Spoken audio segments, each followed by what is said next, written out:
ఒక రోజున ఏం చేశాడంటే కన్నప్ప లోపలికి వచ్చాడు. ఋషులందరూ కూడా లోపలికి వచ్చారు. అబ్బా వచ్చాడు రా వీడు పూజ మొదలెడతాడు అనుకుంటున్నారు. అనుకునే లోపల శివుడు ఒక సంకల్పం చేశాడు. వెంటనే దేవాలయం అంతా కదలడం మొదలెట్టింది. భూకంపం వచ్చినట్టు పెద్ద పెద్ద బండలు పైనుంచి కింద పడుతున్నాయి. అందరూ బయటికి పారిపోయారు. కన్నప్ప ఒక్కడ ఏం చేశాడంటే శివలింగం వంక చూశాడు.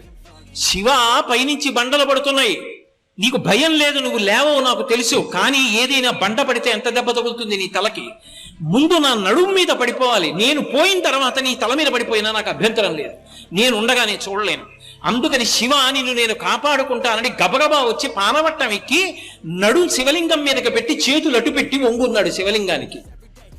శివుడు ఒక్కసారి దేవాలయం అంతా నిలబడేటట్టు చేశాడు. ఏమైందని ఋషులందరూ లోపలికి వచ్చారు. కన్నప్పని చూశారు. వాళ్ళకి అర్థమైంది, ఇది కన్నప్ప అంటే మనం కాదు పూజ, ఆయనది పూజ.